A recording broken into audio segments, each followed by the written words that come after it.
There is a profound and silent tragedy in the way we cling to the fragments of what used to be. Have you ever noticed the physical sensation of holding on? It is a tightening in the chest, a shallow breath, a clenched jaw. We grip the edges of fading relationships, outgrown identities, and past dreams with white-knuckled desperation, as if the sheer force of our will could freeze time and reverse the natural decay of life. We are taught, from a very young age, to acquire, to build, to hold, and to protect. We are rarely taught how to release. We are rarely taught the profound and necessary art of letting go. When we are forced to part with something or someone that has anchored our sense of self, the experience often feels like a violent amputation. We do not just lose a person, a job, or a phase of life.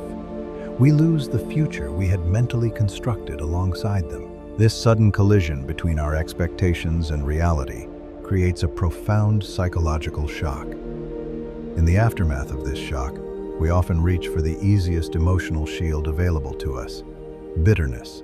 Bitterness is a fascinating, albeit destructive, human response. It is the residue of a heart that was forced to let go but refused to accept the reality of the separation. Bitterness is the weaponized form of grief. It allows us to feel powerful when we are actually feeling profoundly helpless. When a relationship ends, when a friend betrays us, or when life simply does not pan out the way we meticulously planned, we feel a deep, agonizing void. To avoid the terrifying silence of that void, we fill it with anger. We replay the injustices. We curate a mental museum of our resentments, polishing our grievances daily so they do not lose their sharp edges. We tell ourselves that holding on to this anger is a way of holding the other person accountable, a way of ensuring that our pain is validated. But the harsh psychological truth is that bitterness does not punish the person who hurt us. It does not rewind time. It does not restore what was lost. It merely poisons the well of our own present moment. You cannot move forward if you are constantly looking backward with a heart full of resentment. The psychologist Carl Jung often spoke about the concept of the shadow, the unconscious parts of our personality that the conscious ego does not want to identify in itself. When we harbor bitterness, we are often projecting our own deep-seated fears and unacknowledged wounds onto someone or something else. We are angry at the world for changing, but deep down, we are terrified of who we are supposed to become now that the familiar structures of our lives have collapsed. We cling to the bitterness because, ironically, it provides a sense of continuity. As long as I am angry at you, I am still connected to you.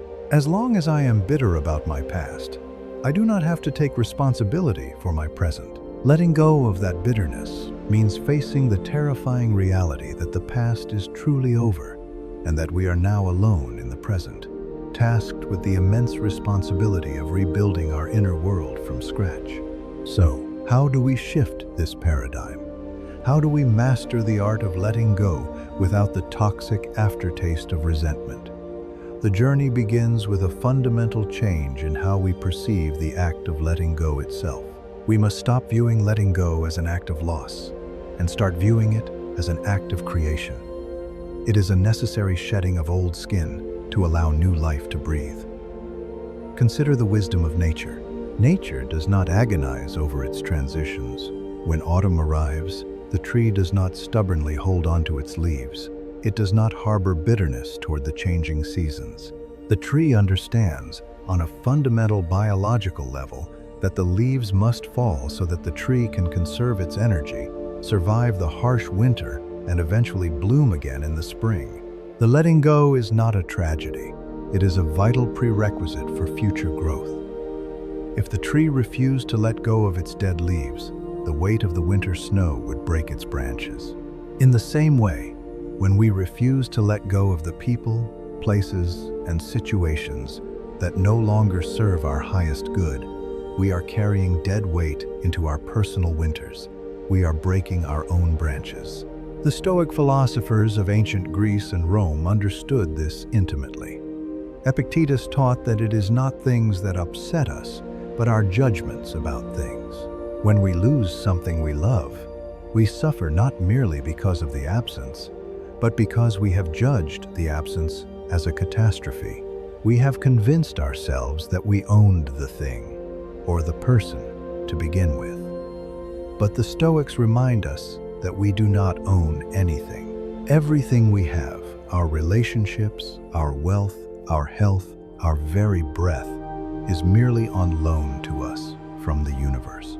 When it is time for those things to return to the source, letting go is simply the act of returning what was never truly ours to keep. When we adopt this mindset, the bitterness begins to dissolve. We stop demanding that life conform to our static desires, and we begin to flow with the dynamic, ever-changing rhythm of existence. This does not mean that letting go is completely painless. It is deeply important to distinguish between letting go and suppressing grief. Letting go without bitterness does not mean you do not cry.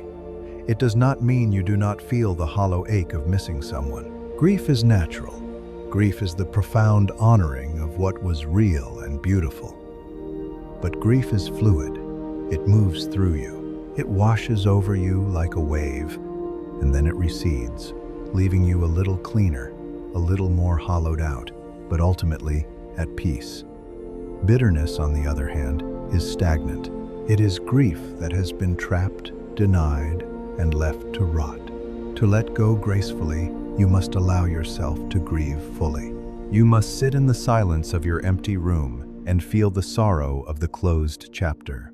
You must forgive yourself for the mistakes you made, and you must, gradually, forgive the other people involved for their human frailties. Forgiveness is the ultimate act of letting go. It is not an endorsement of bad behavior, nor is it a requirement to let toxic people back into your life.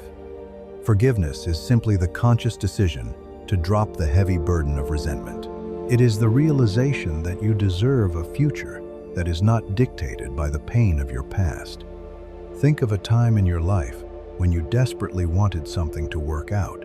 Perhaps it was a career path that you had invested years of your identity into. You wore the title proudly. You visualized the trajectory of your success. And then, slowly or suddenly, the reality shifted. The industry changed, or you realized that the work was draining your soul, or the opportunity was simply taken away from you. The initial response is almost always a frantic scrambling to regain control, followed by a crushing sense of failure and a bitter resentment toward the circumstances. You might have blamed your boss, the economy, or your own perceived inadequacies. But as the years passed, as you gained distance from that particular loss, you likely began to see the hidden blessing. You began to see that the closing of that door was the exact event required to force you to walk down a different hallway, one that eventually led you to a more authentic version of yourself. This is the alchemy of letting go. The universe often removes things from our lives not to punish us, but to protect us, or to redirect us toward a path that is more aligned with our true nature. When we hold on to bitterness, we are essentially arguing with reality. We are saying, my limited plan was better than the unfolding mystery of my life. Letting go is the humble surrender to that mystery. It is the quiet acknowledgement that we do not always know what is best for us. It is the courage to stand in the unknown, empty-handed, and say, I am ready for whatever comes next. As you practice this art of letting go, you will begin to notice a profound shift in your internal landscape. You will start to experience the gift of space. When your hands are no longer clenched around the ghosts of yesterday, they are finally open to receive the blessings of today. You will find that the energy you previously expended on maintaining your resentments is suddenly returned to you. You feel lighter. You feel more present. You are able to engage with the people currently in your life without projecting the traumas of your past relationships onto them. You become a safer place for yourself and for others. This is the ultimate reward of releasing without bitterness. You reclaim your own soul. You realize that your core identity is not tethered to external validations, shifting circumstances, or the presence of specific people. You are the sky, and all the experiences, relationships, and losses are merely the weather moving through you. Sometimes the weather is violently stormy, and sometimes it is radiantly beautiful, but the sky remains untouched, vast, and eternally serene. To master the art of letting go is to remember that you are the sky. As we walk through the varied seasons of our lives, we will inevitably be called to say goodbye many times. We will outgrow environments. We will evolve past certain friendships. We will face the physical decline of our bodies, and we will watch the people we love walk their own separate paths. If we meet these goodbyes with rigid resistance, our lives will become a series of painful fractures. But if we can learn to meet these goodbyes with soft acceptance, recognizing that every ending is simultaneously a beginning, our lives will become a graceful dance of continuous becoming. We learn to appreciate the temporary nature of all things. We learn to love deeply, without the anxious need to possess. We learn to fully inhabit the present moment, knowing that it is fleeting, and precisely because it is fleeting, it is infinitely precious. Let go of the need to have it all figured out. Let go of the illusion that permanence equates to success. Let go of the heavy stones of resentment you have been carrying in your pockets. They are not protecting you, they are only sinking you. Take a deep breath in, acknowledging all the beauty and all the pain that has brought you to this exact moment. And as you exhale, release the grip. Let it fall. Watch the old skin shed. Step forward into the quiet, expansive space that you have just created for yourself. In this open space, there is no bitterness. There is only peace. There is only the quiet thrill of a new beginning. There is only the beautiful, terrifying, and profoundly liberating freedom of walking forward with open hands. Let us delve deeper into the anatomy of attachment. Why is the human mind so profoundly wired to attach itself to the ephemeral?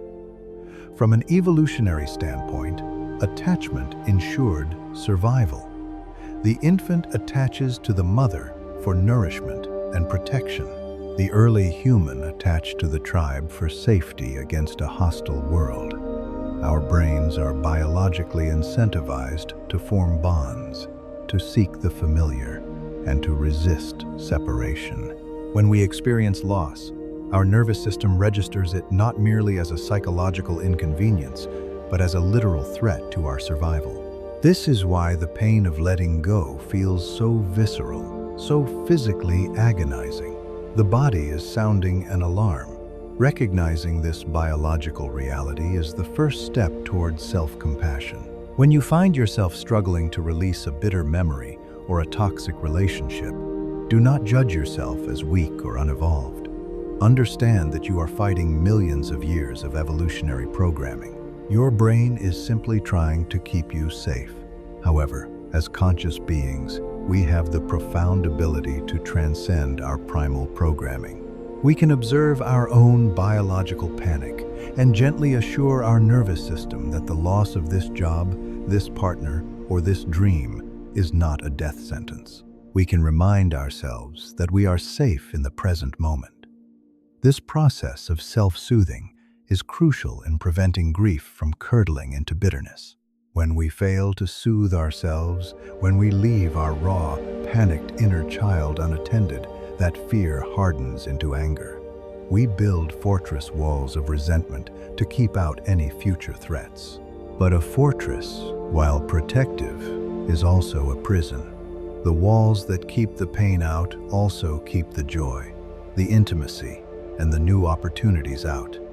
To let go without bitterness is to intentionally dismantle those fortress walls, stone by heavy stone. It requires immense vulnerability. It requires the courage to stand in the open fields of your life, undefended, trusting that you are resilient enough to handle whatever the wind brings. Think about the concept of nostalgia. Nostalgia can be a beautiful sentiment, a warm, glowing ember of a happy past.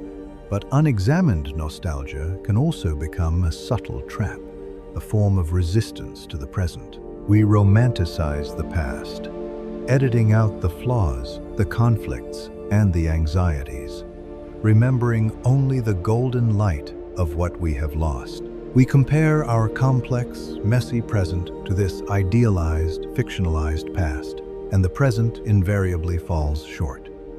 This continuous, unfair comparison breeds a quiet, pervasive bitterness. We resent the present moment for not being the past, but the past we are mourning never truly existed in the flawless way we remember it. By recognizing the deceptive nature of nostalgia, we can begin to untether ourselves from the phantom of what used to be.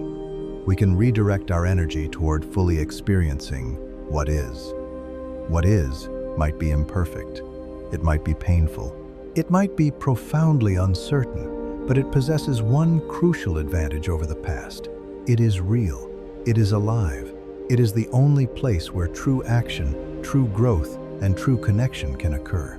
Letting go of the past means making a conscious daily decision to pitch your tent in the present tense. Consider also the subtle art of letting go of your own past selves. This is perhaps the most difficult and the most essential form of letting go. Throughout our lives, we occupy many different versions of ourselves. There is the self you were at 20, full of certain convictions and specific dreams. There is the self you were in your last relationship, molded by the dynamics of that partnership. There is the self you were before a major failure, a major illness, or a major success. Often, we outgrow these old selves, but we refuse to hold a funeral for them. We try to carry them with us, dragging the heavy, lifeless shell of who we used to be into our new circumstances.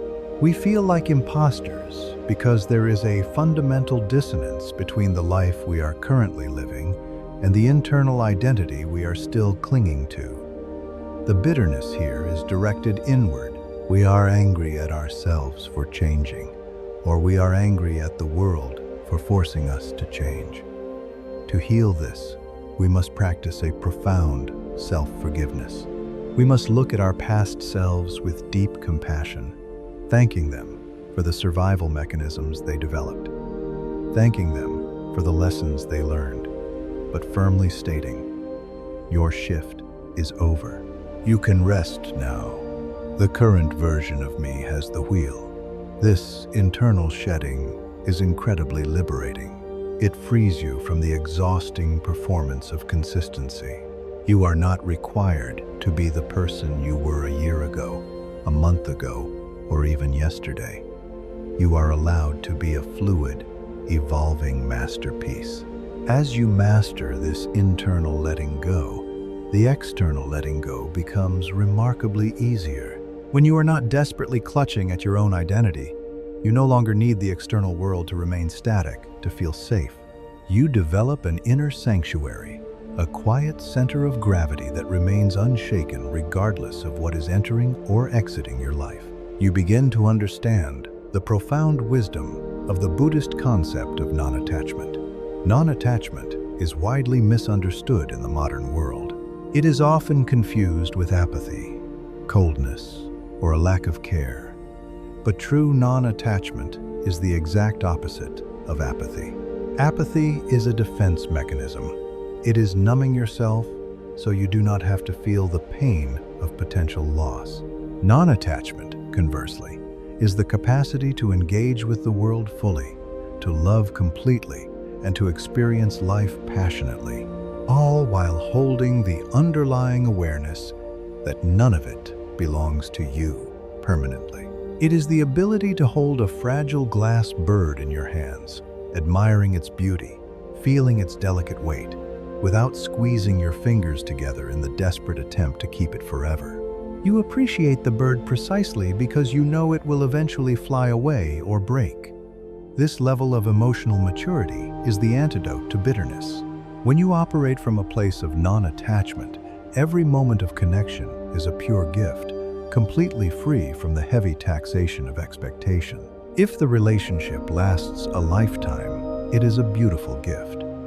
If it lasts only a season, it is still a beautiful gift. You do not view the end of a season as a betrayal. You view it as the natural completion of a cycle. You bow in gratitude to the experience, and you gently turn your face toward the next horizon. This gentle turning is the physical embodiment of moving on. It is a slow, deliberate reorientation of your soul. It takes time. Do not rush the process of letting go. Our modern culture is obsessed with speed, with immediate recovery, with bouncing back.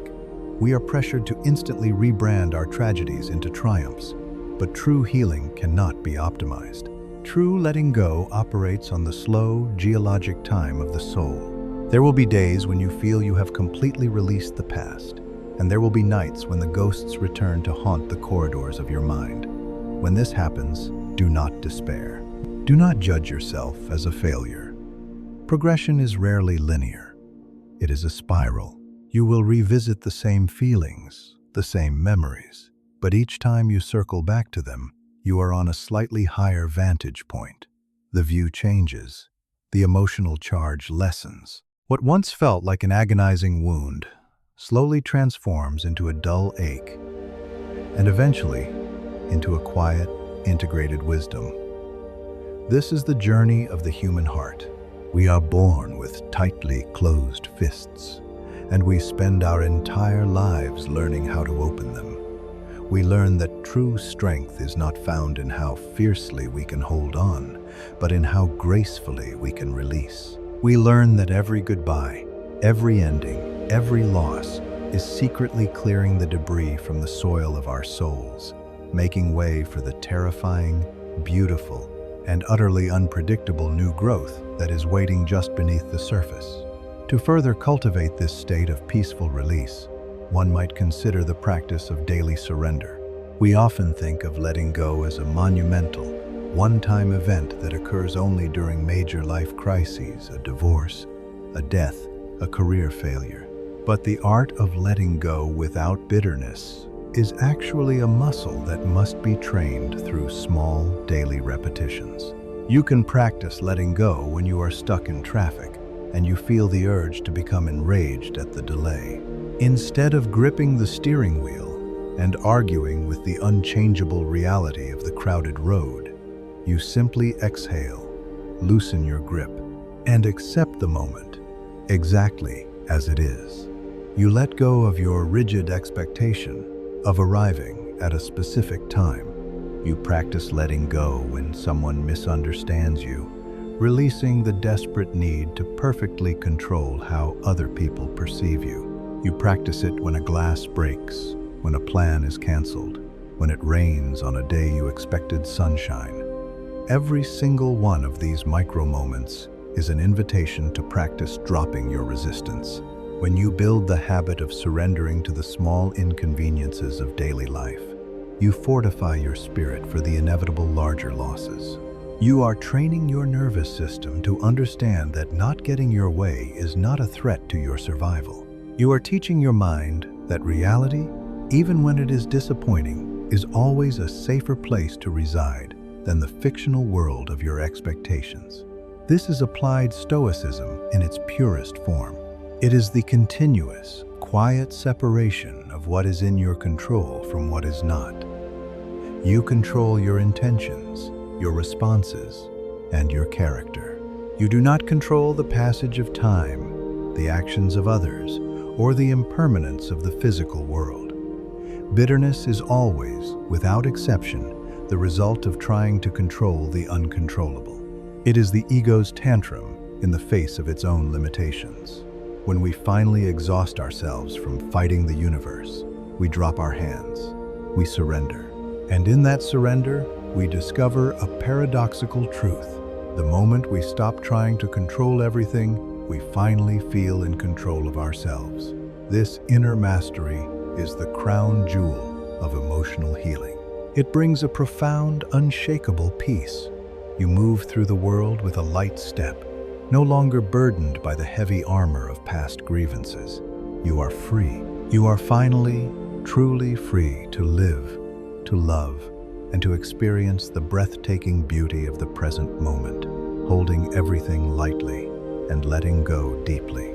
So, the next time you find yourself standing at the threshold of a goodbye, the next time you feel the familiar tightening in your chest and the bitter taste of resentment rising in your throat, pause. Take a long, deep breath.